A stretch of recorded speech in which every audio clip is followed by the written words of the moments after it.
Hello, good morning. हम आज एक बहुत इंपॉर्टेंट टॉपिक कर रहे हैं भाई। आज जो हम करेंगे उसमें से आपके 6 मार्क 100%, बिल्कुल 100% उसमें से 6 मार्क्स का पक्का आएगा। ठीक है, चाहे वो HBSC हो चाहे वो CBSE हो, हमेशा आता है। सॉल्यूशंस हमने करना है। वैसे तो मैंने जो इसमें हम 7 सम लेंगे, ये तो छोटे वाला है, 7 सम है 5x + 2y = 4 और 7x + 3y = 5। सबसे पहले तो मैं ये कहना चाहूँगा कि मैंने इसके ऊपर एक ट्रिक बना रखी है। इस तरह की इक्वेशंस को बिल्कुल 10 सेकंड में कैसे सोल्व करना है, वो मेरी वीडियो ज़रूर देख ले, क्योंकि 1 नंबर का भी यहाँ से क्वेश्चन हमारा बनता है। 1 नंबर का भी 1 मार्क्स का इसमें ऑब्जेक्टिव में जैसे उसमें आता है, इसके 4 ऑप्शन दे रखे हैं, ऑब्जेक्टिव टाइप दे रखा है। अब जल्दी से जल्दी करना तो इसको पूरा सोल्यूशन करने की जरूरत नहीं है। क्या करना है, जो मैंने ट्रिक बताई है वो वाली वीडियो आप ज़रूर देखें। लेकिन यहाँ से अगर आपको मैट्रिक्स मेथड से सोल्व करना है तो ये किस फॉर्म में है, this system is in the form, किस फॉर्म में ये ax = b। ये देखो यहां पर हम a क्या लेते हैं, a हम लेते हैं इसके कोफिशिएंट 5, 2, 7, 3। a हम क्या लेते हैं, xy के कोफिशिएंट। xy के लिए अलग मैट्रिक्स बनाई है xy, और b इक्वल वाली होती है, b जो होती है ना 4, 5। सबसे पहले तो ये कर लो आप, ठीक है। जो xy के कोफिशिएंट है 5, 2, 7, 3, वैसे ही लिखना जैसे हम लिख रहे हैं 5, 2, 7, 3। देखो ऐसे ही लिखा 5, 2, 7, 3। और ये वाली मैट्रिक्स क्या होगी, b और बीच में x होगी। अब अगर मैं a की x से मल्टीप्लाई करके बराबर कर दूं b के, तो ये नहीं आ जाएगा। देखो 5, 2 की xy से करेंगे 5x + 2y, 5, 2 xy, 5x + 2y बनेगा ना, और = 4। इसलिए हम कहते हैं कि ये इक्वेशन किस फॉर्म की है, ax = b की है। अब इसका सॉल्यूशन क्या होता है, मैं बता देता हूं इसको। ax = b है, इसको मैंने मल्टीप्लाई कर दिया a इनवर्स से। ax को भी मैंने ax को भी a इनवर्स से मल्टीप्लाई कर दिया, b को भी a इनवर्स से मल्टीप्लाई कर दिया। a इनवर्स इंटू में a क्या हो जाता है, आइडेंटिटी हो जाता है, अगर आपको पता हो तो। और आइडेंटिटी एक 1 की तरह होता है, यूनिट होता है। यूनिट की तो किसी से मल्टीप्लाई करो वापस वही आ जाता है, a इनवर्स = b। ये आपको सॉल्यूशन याद रखना, ये पूरा करके दिखाने की जरूरत नहीं है। इसका सॉल्यूशन सीधा आप लिख सकते हो, ईच सॉल्यूशन, सीधा आप लिख सकते हो each solution is x = a inverse b। ये a उधर चला गया, बस ऐसे समझ लो, ऐसे जाता तो नहीं है पर याद रख सकते हो भाई, ये a इधर था, उधर जाएगा तो क्या होगा, a इनवर्स होगा, है ना। वैसे जाता तो नहीं है लेकिन याद कर सकते हो, a उधर जाएगा तो क्या होगा, a इनवर्स होगा। और मैट्रिक्स ऐसी होती है, जाती है तो उधर a इनवर्स हो जाता है, बटे में तो जाता नहीं है ना, b/a ऐसे तो होता नहीं। अब आपको a का इनवर्स निकालना है। a का इनवर्स निकालने के लिए सबसे पहले a का डेटरमिनेंट बताओ। a का डेटरमिनेंट 5 3 जा 15 माइनस का 14 कितना आया, 1 बताओ। अब इसका निकालना है कोफैक्टर, आपको निकालना है a11 पूरा लिखना पड़ेगा। हाँ, कोफैक्टर्स आप यहां पे लिखो, now cofactors are a11। a11 क्या होता है, -1 की पावर 1 + 1 इंटू में 1 1 से एक्सपेंड करेंगे तो 3, ये कितना आ जाएगा, 3 आ जाएगा। a12 -1 की पावर 1 + 2 और इंटू में 7, मतलब ये माइनस का 7 आ जाएगा भाई, यहाँ पे माइनस के 3 है। a21 -1 की पावर 2 + 1 और इंटू में क्या आ जाएगा, 2 आ जाएगा, तो ये मेरा माइनस का 2 आ जाएगा। और a22 -1 की पावर 2 + 2 और इंटू में 5 आ जाएगा, तो ये मेरा 5 आएगा। अब मैं यहां पे लिखता हूं, तो ये मेरा एडजवेंट क्या आया, एडजवेंट ऑफ a 3 - 7 - 2 5। इसका ट्रांसपोज करना मत भूलना, 3 - 7 - 2 5। अब इसकी भी एक ट्रिक बता देता हूं कि जैसे ही कोई मैट्रिक्स दे रखी है और उसका आपको एडजवेंट निकालना है, तो सुनो, मैंने एक बात बताई थी पिछली वीडियो में जब हम एलिमेंट की एक्सरसाइज करते थे। मैंने क्या कहा था, इन डायगोनल को तो क्या करना है, इंटरचेंज, और इन डायगोनल का क्या करना है, सिंबल चेंज। मैंने 2 शब्द बताए थे। अगर 2x2 की मैट्रिक्स का एडजवेंट निकालना है तो ट्रिक क्या है, इन डायगोनल को तो क्या करना है, इंटरचेंज, और इन डायगोनल को क्या करना है, ये वाली इस तरह से जो एलिमेंट है सिंबल चेंज। तो देखो इनको तो मैंने इंटरचेंज कर दिया 3 5, और इनका मैंने सिंबल चेंज मतलब प्लस है तो माइनस, माइनस है तो प्लस। 2 था -2 आया, 7 था माइनस आना। तो ये इसकी ट्रिक है, आप सीधा डायरेक्ट निकाल सकते हो कहीं भी अगर आपको जरूरत पड़े तो, लेकिन 2/2 की, 3/3 की नहीं। 3/3 की मैंने एक दूसरी वीडियो बना रखी है, ठीक है, वो आप देखना। अगर 3/3 की है उसका एडजॉइंट कैसे निकालते हैं, बिल्कुल 5 सेकंड में, 10 सेकंड में, उसकी वीडियो है, आपको मिल गई होगी, वरना जरूर देखना, प्लेलिस्ट में मिलेगी, ठीक है। तो एडजॉइंट हो गया, A inverse is equal to, formula लगाओ 1 में डेटरमिनेंट ऑफ ए इंटू में एडजॉइंट ऑफ ए। डेटरमिनेंट 1 है, ये तो 1 ही है, तो यही आया मेरा 3 - 2 - 7 5। अब निकालना क्या है, x किसके बराबर होता है, ए इनवर्स इंटू में b। ए इनवर्स मेरा ये है 3 - 2 - 7 5, और b मेरा क्या है 4 5। तो x क्या था, x, y, मल्टीप्लाई करो 12 - 10 -28 + 25, तो कितना बचा ये 2 और -3। देखो पहली वैल्यू x की और दूसरी वैल्यू y की, 1 मिनट रख के चेक कर लो। x की वैल्यू 2 रखी, 5 2 = 10, y की वैल्यू 3 रखी, 6, 10 में से 6 गया 4, मतलब बिल्कुल सही है, ठीक है। तो ये हमारा देखो इस तरह से, ये मैट्रिक्स मेथड है। बाकी इसको सोल्व करने की जो ट्रिक है वो भी होती है, वो आप देख लेना, बिल्कुल 10 सेकंड में। आगे देखते हैं, और इस तरह के किस तरह के, सभी में यही करना है भाई, चाहे वो बड़ा हो चाहे वो छोटा हो, किसी भी तरह का सम हो।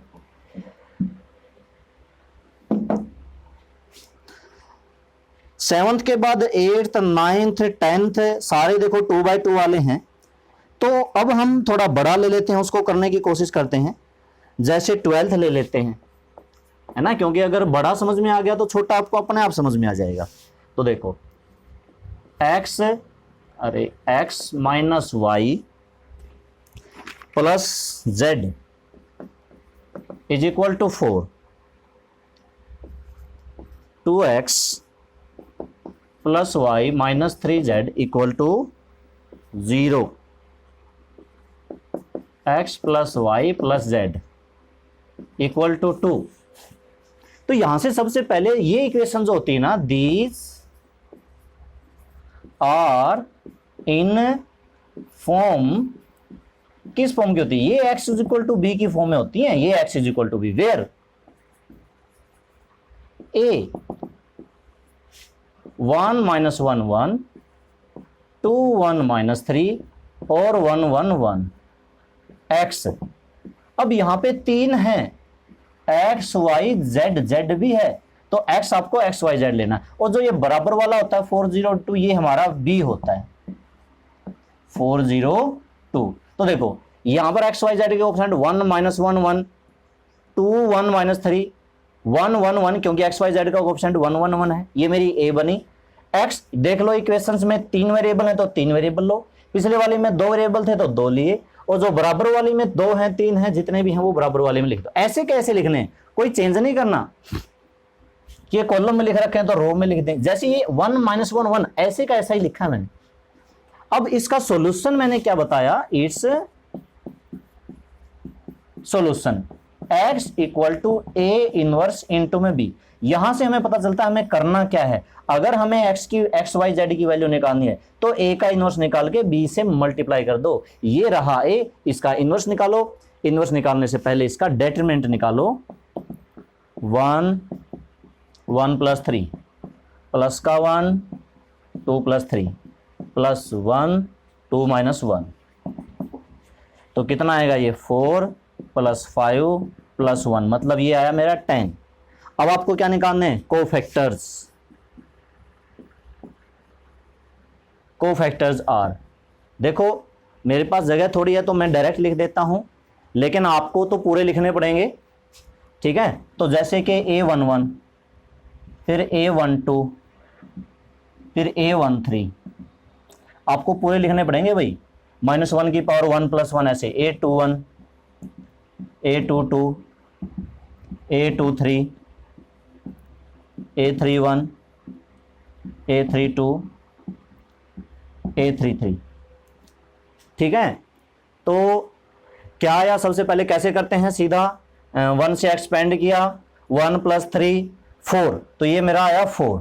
अगला इसको एक्सपेंड कर दिया, 2 + 3 5, लेकिन ये 1 2 है, 1 2 कितना होगा 3, ओड सिंबल चेंज होगा माइनस का 5, 1 3 2 - 1 1, इसका सिंबल नहीं चेंज होगा क्योंकि 1 और 3 कितने बनते हैं 4 बनते हैं, 2 1 इसका सिंबल चेंज होगा, 2 1 मैंने यहां से निकाला, -1 - 1 माइनस का 2, लेकिन सिंबल चेंज होगा प्लस का 2, 2 2 1 - 1 0, अच्छा ये वाला 0 है। फिर उसके बाद 2 3 ये वाला 1 + 1 2 2, लेकिन क्या इसका सिंबल चेंज होगा, 2 और 3 5, -1 की पावर 5 बनेगी, 3 1 3 - 1 2, क्या इसका सिंबल चेंज होगा, नहीं होगा, 3 - 1 ठीक है, 3 2 एक्सपेंड किया, -3 - 2 माइनस का 5, क्या सिंबल चेंज होगा, होगा बिल्कुल, क्योंकि 3 और 2 5, -1 की 5, 3 3 1 + 2 3, ये मेरा आ गया। अब यहां से मैं लिख लेता हूं एडज्वेंट, एडज्वेंट ऑफ ए 4 - 5 1 2 0 माइनस का 2 और 2 5 3, एक बार मैं लिख लेता हूं फिर आप देख लोगे, ऐसे सीधे मत लिखना भाई, आपको यहाँ पे -1 की पावर 1 + 1 और एक्सपेंड करके इसकी क्रॉस मल्टीप्लाई करके भी आपको दिखानी पड़ेगी अगर आपको पूरे मार्क्स चाहिए तो, और इसका करना है ट्रांसपोज। तो एडज्वेंट ए का ट्रांसपोज करोगे 4 - 5 1 2 0 माइनस का 2 2 5 3, ठीक है। अब आपको क्या निकालना है, इनवर्स। हाँ, इनवर्स का फार्मूला क्या था, 1 में डेटरमिनेंट ऑफ ए इंटू में एडज्वेंट ऑफ ए। तो 1 में डेटरमिनेंट कितना आया था, 10 आया था, तो 1 में 10, और एडज्वेंट तो यही है 4 2 2 -5 0 5 और 1 1 - 2 3। अब आपको क्या निकालना है, x, x के लिए क्या करना पड़ेगा, a इनवर्स की b से मल्टीप्लाई, ये रहा मेरा a इनवर्स 1/10, 4 2 2 -5 0 5 -5 1 - 2 3, और मेरा वो कितना था 402। इधर x है, x क्या होता है, x y z equal to, बाहर 1/10 है भाई, 1/10 को बाहर रहने दो, कोई दिक्कत नहीं है, आप इनकी मल्टीप्लाई कर दो, 4 और 4 16, और ये मेरा आएगा यहाँ पे 20, ये मल्टीप्लाई ध्यान से करना, माइनस का 20 प्लस का 10, मतलब ये मेरा आएगा माइनस का 10, 4 और 6 ये मेरा आएगा प्लस का 10। अब 10 बटे में करेंगे, डिवाइड करेंगे, तो ये आएगा 2 माइनस का 1 और 1, तो पहली वैल्यू मेरी x की, x is equal to 2, y is equal to -1 और z इज इक्वल टू 1। देखो इस क्वेश्चन को पूरा कंप्लीट हो चुका है। अब आपको हर सम इसी तरह से मिलेगा, कोई इक्वेशन दे रखी है, सबसे पहले a निकालो, x निकालो, b निकालो, a इनवर्स b, आपको a का डिटरमिनेंट निकालना है, इनवर्स निकालना है, एडज्वेंट निकालना है, निकालने के बाद बस उसकी b से मल्टीप्लाई कर लेना, आपके 6 मार्क्स पक्के हो जाएंगे, ठीक है। ये 12 सम था, आपके 6 मार्क्स यहां से पक्के होते हैं अगर आपको ये एक सम समझ में आ गया, क्योंकि बाकी सारे, अब ये तो है नहीं भाई दूसरे सम में कुछ और करना है, और इसमें कंसिस्टेंट इनकंसिस्टेंट का कोई चक्कर नहीं है, एलिमेंट वाले में तो था, इसमें कोई चक्कर नहीं है, मतलब इसमें मैनी सॉल्यूशन वाले में बहुत लंबा हो जाता है। मैनी सॉल्यूशन वाले का क्या करना पड़ता है, किसी एक z को या फिर x को क्या करना पड़ता है, कुछ कांस्टेंट मानना पड़ता है, वो वाले सम इसमें है नहीं। आपको ये सारे के सारे करने हैं, जैसे 12th किया वैसे 13th 14th भी कर लेना, 11th भी कर लेना। अब हम आते हैं इसके 15th सम पे। 15th सम में हमने क्या करना है, 15th सम में सबसे पहले 15th सम में कोई मैट्रिक्स दे रखी है शुरू में ही, 2 - 3 5 1 - 2 1 3 - 1 माइनस का 2। ये देखो ये मैट्रिक्स दे रखी है, सबसे पहले इसका इनवर्स निकालो, तो इसका इनवर्स निकाल देंगे, ए का डिटरमिनेंट 2 4 + 1 + 3 -2 - 3 -2 - 3 +5 -1 + 6, देखते कितना था, 4 1 5 2 10, माइनस का 5 3 माइनस का 15 प्लस का 25 बचा 20, 25 और 10 35 में से 15 गया, 20 बचा, डिटरमिनेंट 20 आ चुका है। अब मेरा A11 A12 A13, जैसे आप पूरा निकालोगे आपको वैसे निकालना है। सबसे पहले -1 की पावर 1 + 1, फिर आप क्रॉस मल्टीप्लाई करो तो यहाँ पे कितना आया 4 + 1, मतलब कितना आया 5, ऐसे आया। ठीक है, A22 1 1 के बाद 1 2, 1 1 के बाद 1 2, एक्सपेंड किया, माइनस का 5 सिंबल चेंज होगा प्लस का 5, A22 5 आएगा, सिंबल चेंज नहीं होगा। A21, अरे ये 22 नहीं था, ये 13 था, अभी मैं देख लेता हूँ। हाँ, एक्सपेंड तो मैंने ठीक किया है।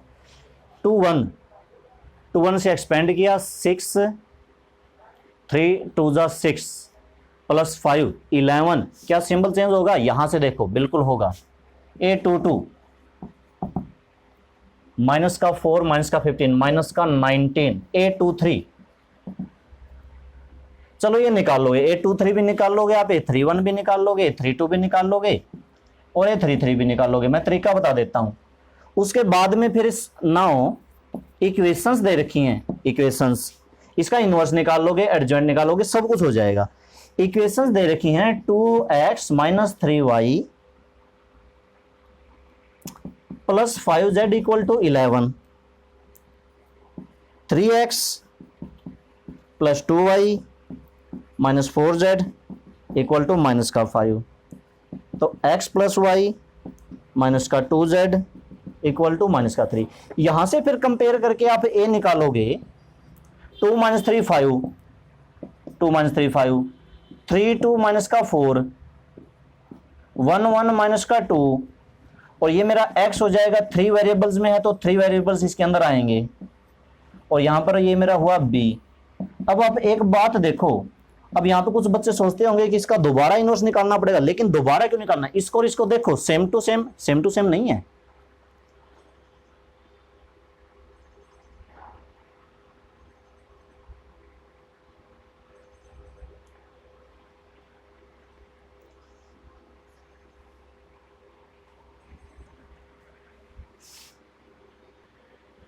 अच्छा, तो ये मैंने गलत लिख दिया, सॉरी भाई, ये गलत लिख दिया। तो ये दरअसल यही था, 3 2 -4 1 1 -2, तो फिर इसका डेटरमिनेंट भी गलत है फिर तो। चलो खैर कोई बात नहीं। तो आप एक चीज देखो, इसको आप छोड़ो, इसको आप छोड़ो, आप इसका इनवर्स निकाल लोगे, आप इसका इनवर्स निकाल लोगे। यहां से आप इसका इनवर्स निकालना मतलब ए का डेटरमिनेंट निकालना है, एडजॉइंट ऑफ ए निकालना है, और वहां से हमारा ए का इनवर्स भी आ जाएगा, 1 में डेटरमिनेंट ऑफ ए इनटू में एडजॉइंट ऑफ ए आ जाएगा, कुछ न कुछ तो आएगा, जो भी आएगा।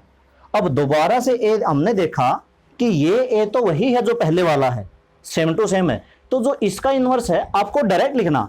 ये करने के बाद आपको सीधा क्या करना है, x = A इनवर्स इनटू में b, बस A इनवर्स की वैल्यू रख दो और b की वैल्यू रख दो और मल्टीप्लाई कर दो। यानी कि यहां के बाद आपको दोबारा नहीं निकालना, कहीं आप सोचो भाई दोबारा निकालना पड़ेगा, ये पहले निकाल दिया ना, और ये यही है तो सेम है। ठीक है, ये बस आंसर वहां पे लिख देंगे, सेम टू सेम सीधा। इसको इक्वेशन नंबर 1 नाम दे देना, लिख देना भाई यूजिंग 1। ठीक है, तो दोबारा नहीं निकालने की जरूरत पड़ेगी आपको 15th में। और देखते हैं, और इसका लास्ट सम रहता है, बस वो और देख लेते हैं, उसके बाद ये कर लोगे आप। तरीका जो मैंने समझाया है उस तरीके को ध्यान से रखना। मैंने इसकी ट्रिक भी बना रखी है। ट्रिक देखो, ट्रिक क्या होती है? ट्रिक होता है शॉर्टकट। शॉर्टकट में डायरेक्ट लिखते हैं, तो डायरेक्ट जिन बच्चों को बिल्कुल नहीं आता ना उनके लिए तो है ठीक, फिर भी आप पूरा बेसिक से समझो। अब ट्रिक तो ये है कि जिसको नहीं आता ठीक है भाई, उनके लिए आसान हो जाएगी, लेकिन फिर भी आप बेसिक से जाओ। ठीक है, अब हम लेते हैं इसका लास्ट 16th सम। लास्ट इसका 16th सम जो है वो क्या है, क्या कहता है 16th सम में?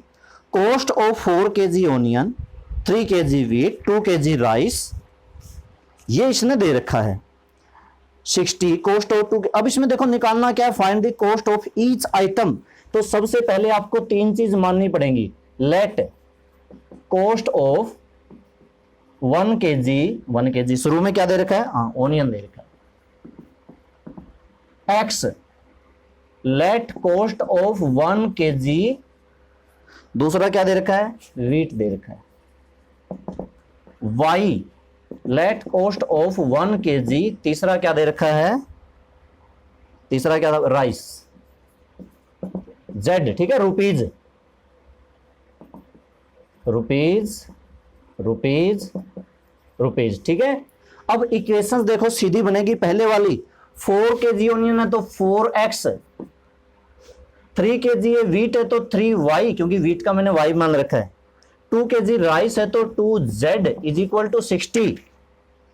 अगली 2x, क्योंकि 2 ओनियन है, 4 वीट 6 राइस, 4 वीट 6 राइस, और टोटल कितने का बना 90 का। देखो इक्वेशन हो गई, 6x 6 kg ओनियन है, 2y और 3z इक्वल टू 70। तो ये 3 इक्वेशन होगी। यहां से आपको x y z की वैल्यू निकालनी है। कैसे निकालोगे? बिल्कुल अपना बेसिक तरीका, सबसे पहले यहां पर a बनाओ, a इनके कोफिशिएंट हो जाएंगे 4 3 2 2 4 6 और 6 2 3। फिर यहां पे x तो x y z है, और यहां पे एक होता है b है 60 90 70, ठीक है, 60 90 70। अब यहां पे ये a है, इसका इनवर्स निकाल लो। x निकालने के क्या करना पड़ेगा, a का इनवर्स, उसके b से मल्टीप्लाई, इसका इनवर्स निकाल के b से मल्टीप्लाई कर दो, वहां पे हमारी x y z की वैल्यू आ जाएगी। वैल्यू आ गई तो हमें पर केजी की कॉस्ट सबका पता चल गया, ठीक है। तो ये बस ये इक्वेशन बनी, यहां पे आप लिख दो अकॉर्डिंग टू क्वेश्चन, बस अकॉर्डिंग टू क्वेश्चन लिख दो, ठीक है। तो कर लोगे, तरीका अच्छे से समझ में आ गया। कल भी हमने समझाया था, एक मैंने छोटा बड़ा समझा दिया, बाकी ज्यादा मुश्किल है नहीं, पिछली उसमें भी क्लास में भी मैंने समझाया था। वहां पे कंसिस्टेंट इनकंसिस्टेंट होता है। एलिमेंट में यहां पर क्वेश्चन आते थे, क्या आते थे, जब ये डेटरमिनेंट, मान लो कि इसका डेटरमिनेंट 0 हो जाए, 0 हो जाता है तो फिर हमें एडजॉइंट a इंटू बी निकालना पड़ता है। वो 0 है या नॉन 0 है उसके ऊपर डिपेंड करता है। अगर 0 बन जाता है तो वो क्वेश्चन फिर से शुरू हो जाता है, वो बहुत बड़ा हो जाता है। तो वो वाले समय इस एक्सरसाइज में है नहीं। हो सकता है वो मिसलेनियस एक्सरसाइज हम कल करें तो उसमें हमें मिले या ना मिले, नहीं है, वो नहीं है, वो एलिमेंट में था, ठीक है। तो ठीक है स्टूडेंट्स, ये एक्सरसाइज कर लेना, और कल हम इसकी मिसलेनियस शुरू करेंगे 2 क्लास में, और हमारा ये चैप्टर पूरा हो जाएगा। उसके बाद हम अगला topic limit, continuity and differentiability, हाँ लिमिट वाला है, कंटिन्यूटी वाला और डेरिवेटिव वाला है, वो वाला चैप्टर शुरू करेंगे। उस वाले चैप्टर को बहुत अच्छे से ध्यान से समझना, क्योंकि वो चैप्टर आगे इंटीग्रेशन में, डेरिवेटिव में बहुत जगह यूज होना है। तो ठीक है स्टूडेंट्स, आज के लिए बस इतना ही। Okay, thank you.